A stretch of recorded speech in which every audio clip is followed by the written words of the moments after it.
Greetings, surfers of the interweb. I'm Parax11, reviewer of the good, the bad, and the underrated. Happy Christmas, viewers. And this year, I figured that I should actually do a review and give you the gift of a video that's 2 years overdue.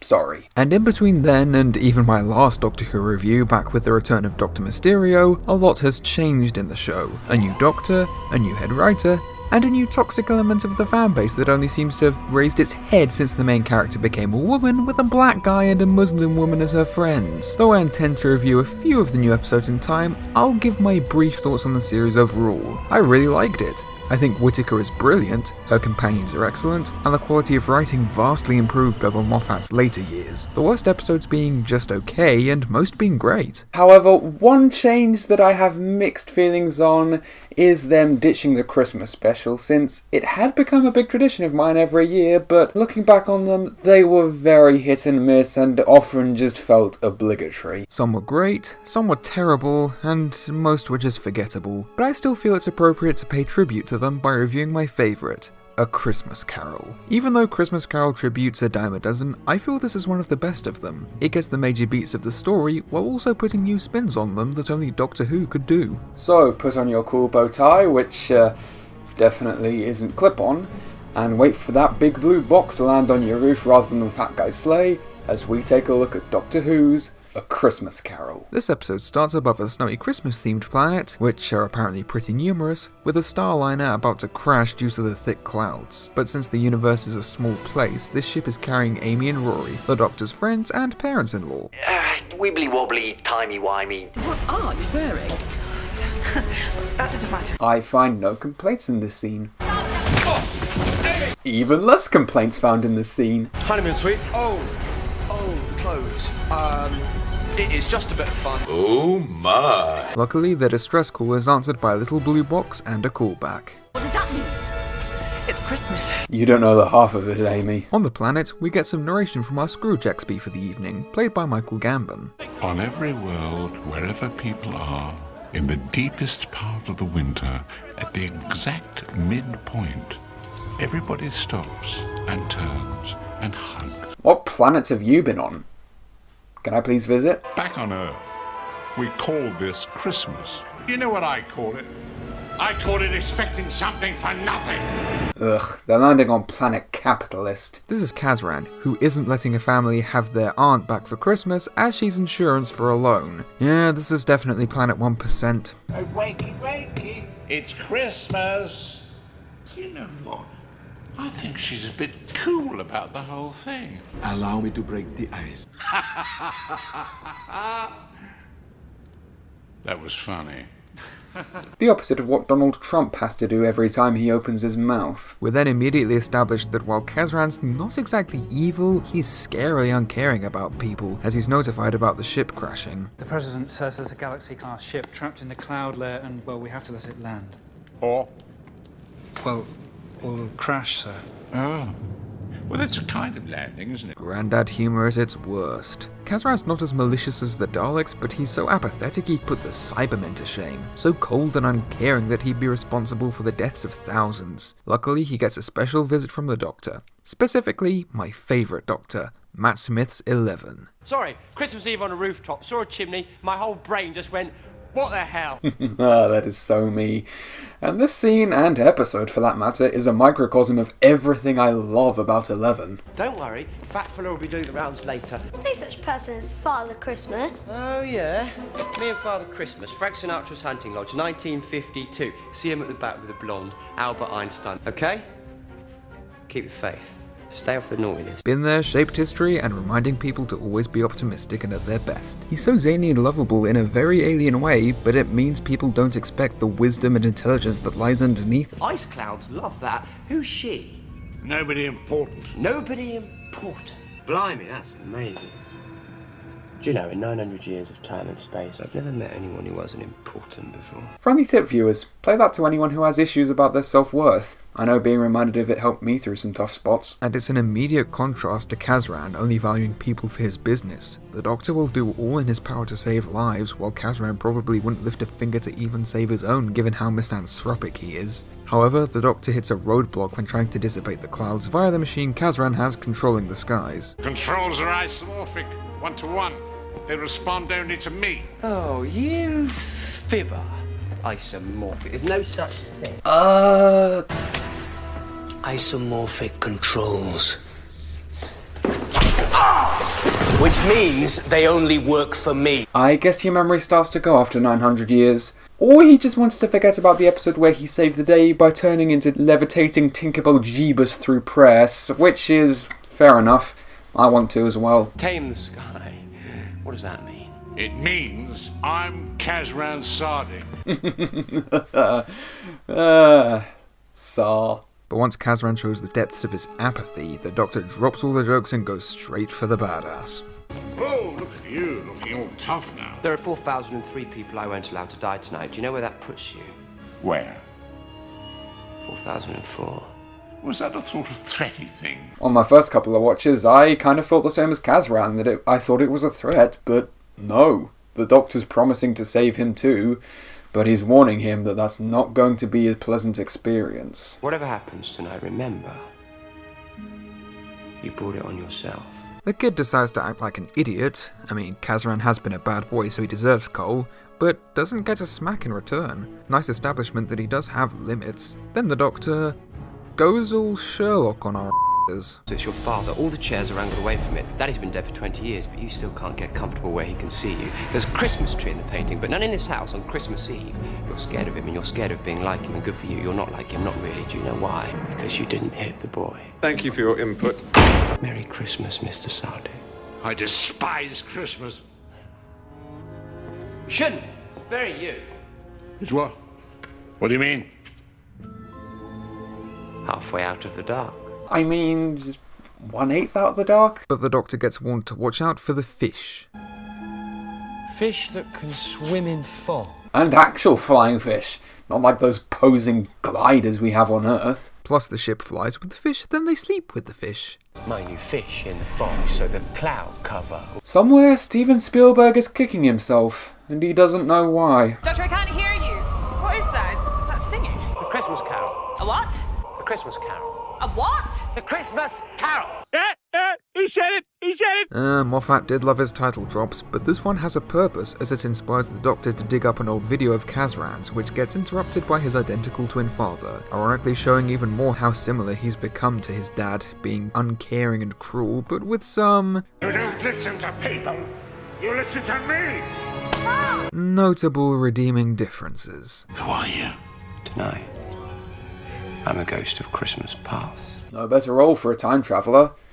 I mean, he could play all three, but that would probably rip apart the space-time continuum, and this wasn't an anniversary year, so Ghost of Christmas Past will have to do. I cried all night. I learned life's most invaluable lesson. Which is? Nobody comes.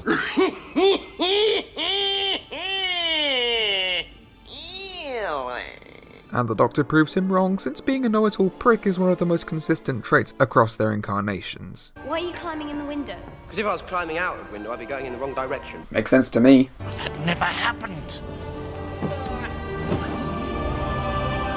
But it did. Moffat was always great at simple but effective lines in his heyday, and so the Doctor shows that he isn't exactly the best at babysitting or sleepovers. Are you really a babysitter? I think you'll find I'm universally recognised as a mature and responsible adult. It's just a lot of wavy lines. Damn it on the animation setting. What's so special about you? Have you ever seen Mary Poppins? No. Good, because that comparison would have been rubbish. Oh, rubbish, Doctor! He's cool. The Doctor decides to try and help Kazran find a fish, where we get some decent exploration into the kid's character. What kind of tie is that? A cool one. Too right. Questioning cool clothing is the least of Kazran's problems, as he was off sick when some fish attacked his school, which is the only thing anyone talks about. It's believable that he'd feel isolated from his peers through his father's status and infamy, as well as just bad luck like that showing he wasn't born bad, but circumstances like it hardened his heart. But he's in luck tonight, as the Sonic managed to attract a fish. Crystalline fog, eh? Maybe carrying a tiny electrical charge. Is that how you fly, little fishy? Of course! Don't you know anything about science? What do you eat?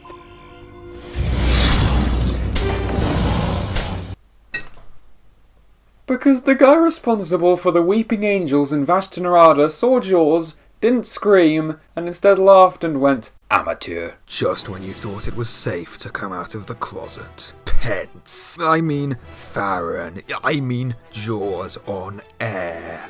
The closet provides refuge, but it's so claustrophobic, and the knocking makes the scene pretty scary. What's it doing? What do you call it if you don't have any feet? And you're taking a run up? Terrifying. Even when caught it's scary, but since this night is turning around, the shark's mouth is stuck open so the Doctor can stun it with the sonic, although he only gets half of it back. Opening doors, reversing polarities, stunning sharks. Is there anything the Doctor can't do by pulling out his sonic? You know what, maybe we should rename our pools Sonic Pools. However, the shark's dying out of the fog, and Kazran actually feels sympathy for it. She was trying to eat you. She was hungry. This kid later became a lawyer to Hannibal Lecter. Oh, who am I kidding? This scene is too touching to make fun of. More shows of the goodness that'll become buried in later years, and Lawrence Belcher really shows some great acting for such a young age. And Gambon reflects Belcher perfectly, showing feelings for someone not himself for the first time. Although Kazran gets the idea to freeze the shark to take her up to the clouds where she'd recover. What is this? A surplus population. I do not understand. I do.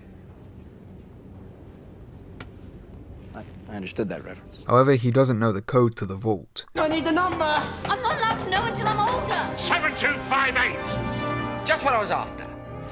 Thank you. I would have either typed in 0000 or 1138, but I guess that works too. And if you thought Scrooge was greedy, then yikes, that's a lot of loans. A good symbol of how badly Kazran's dad and him in the future screw people over, their cold hearts extending across the population. She won't mind. She loves the fish.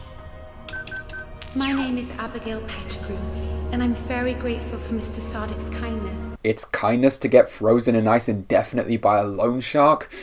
I guess Captain Colt's the ultimate humanitarian then. However, it turns out Sharknado, minus the Nado, got a bit restless. Luckily, they thawed out the fish-loving Abigail in time, and since she's played by a guest starring Katherine Jenkins, she has the skills to calm it down. It's not really the singing, of course.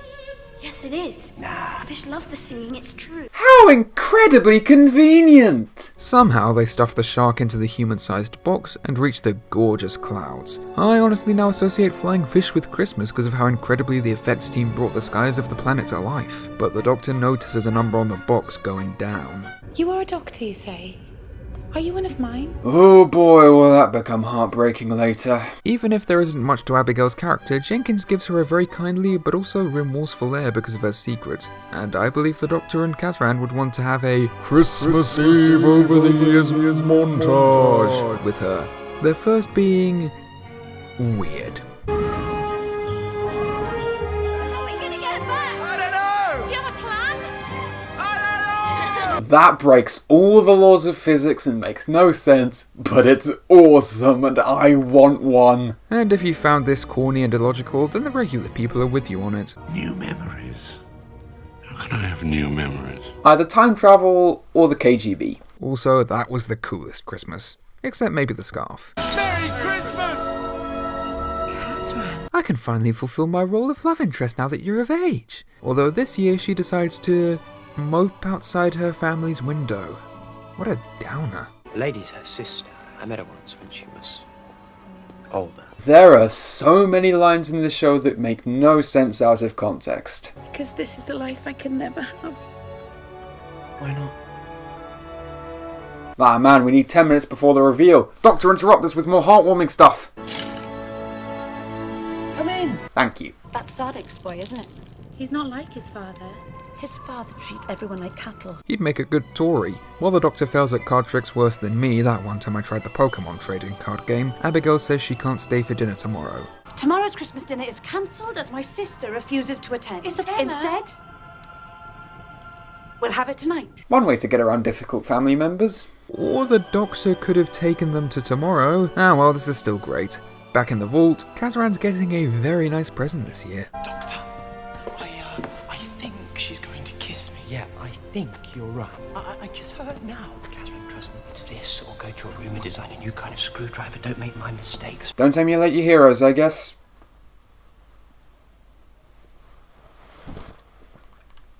Oops.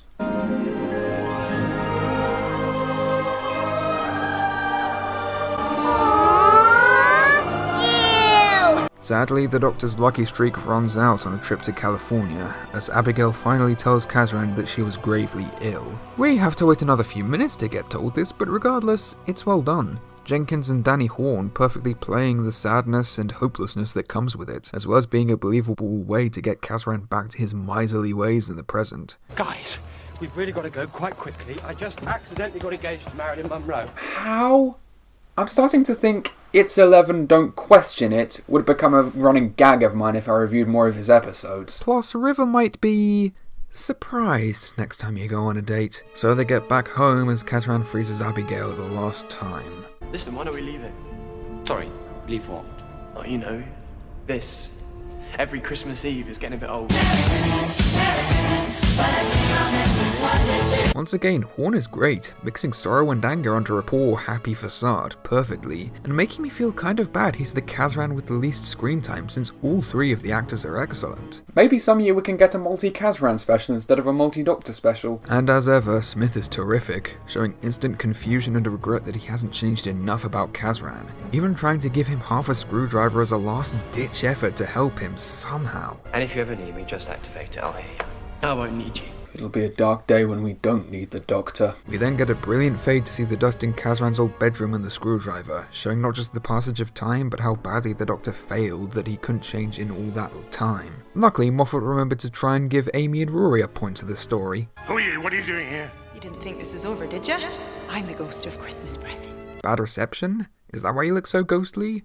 Though in this version there are lots of ghosts of Christmas present, as the people are trying to sing for their lives. A pretty eerie image that the soon-to-be-dead are haunting Kazran in the vault containing Abigail, whose life he's attempting to keep. Time can be rewritten. You tell the Doctor.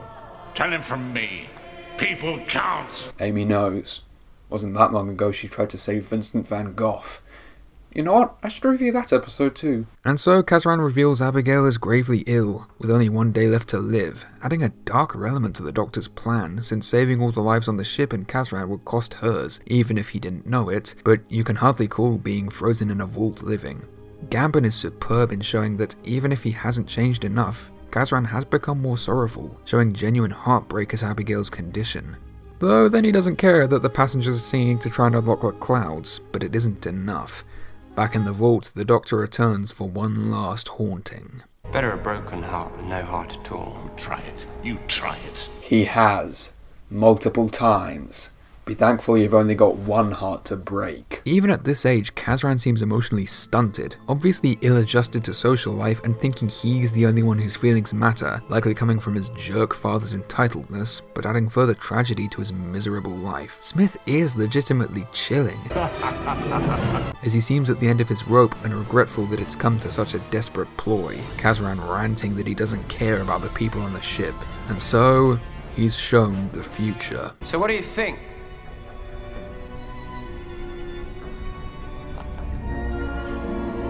Is this who you want to become, Kazran?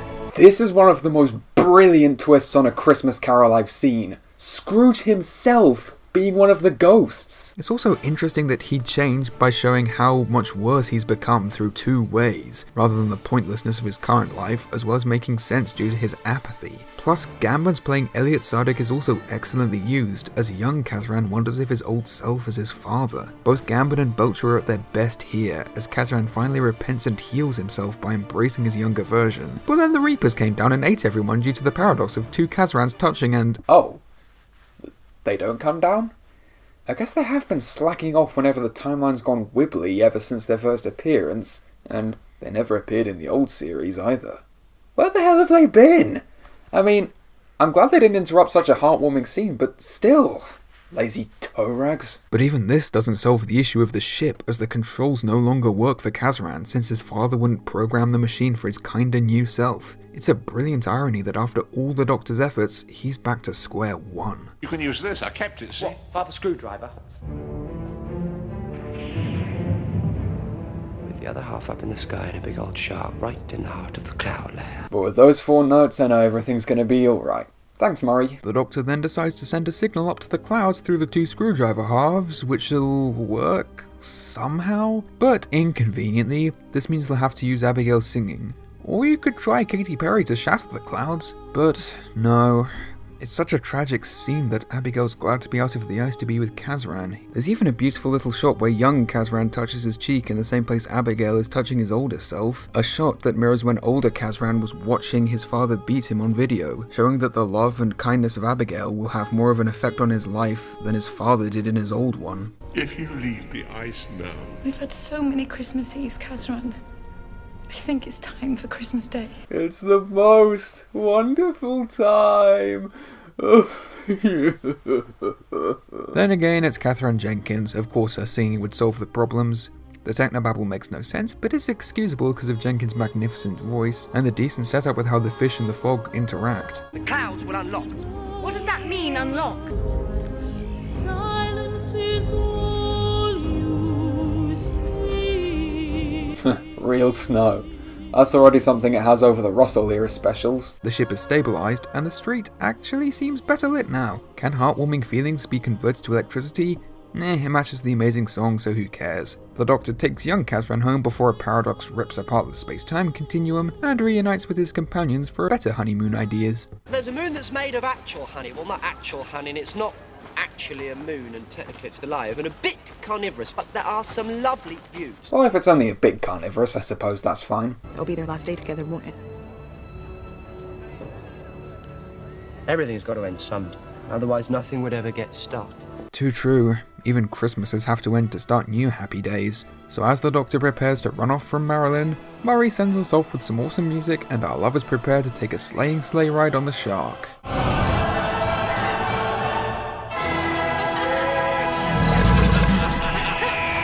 So that was A Christmas Carol, and even after all these years, it's still my favourite Doctor Who Christmas special. Since I have been very kind on the episode in the review, it's only fair that I acknowledge it does have some problems. As I mentioned, the singing unlocking the clouds doesn't make much sense, the Doctor screwing with the timeline feels a bit out of character, though this could just be a point of time in flux, and on a personal level, I didn't like how Amy and Rory got sidelined. Maybe it is because they're two of my favourite companions and I don't see many ways they could have been added into the main plot other than Ghosts of Christmas Present, but they are so lovable and well used in the previous season that the episode feels worse off without them, even if the guest cast is very strong. There is also the fact that it is high on the cheese, which I can understand if it's too much for some people. Lactose intolerance needs more awareness in Christmas media. But those flaws personally don't interfere with my enjoyment of the special too much. It could just be my bias towards the Matt Smith era, but I kind of doubt that, although he is easily one of the episode's highlights. He shows the full range of his Doctor, being quirky, funny, and kind when need be, but also eerie, intimidating, and unstoppable in the more dramatic moments, especially when Kazran pushes him towards his limits. Speaking of which, Kazran was a well fleshed out character, with his apathy being believable, his relationship to Abigail tragic but sweet, and the three actors portraying him all being excellent. I can't stress enough how refreshing it feels to have a Christmas Carol episode playing up the formula a bit, since it is a tried and true plot, and the spins Doctor Who puts on it using time travel feel very fitting and interesting, not to mention the Scrooge analog's apathy having more dire consequences than the original, showing that being uncaring about humanity can be even more detrimental than you think, not to mention that you'll be worse off for not getting out into the world and getting to know people. On top of these, Moffat's writing was on point, Toby Hint's direction setting whatever mood the story needs perfectly, and Murray Gould's score fits the scenes well. Sure, I Am the Doctor is used a lot, but it's such an awesome piece that I really don't mind. Overall, it's my favourite Doctor Who Christmas special, and one of my favourite retellings of A Christmas Carol. So while I have mixed feelings on the specials as a concept, I am at least glad they gave a present as good as this. I'm Parex11, and I hope all you lovely interweb surfers have a happy holiday. Thank you for watching.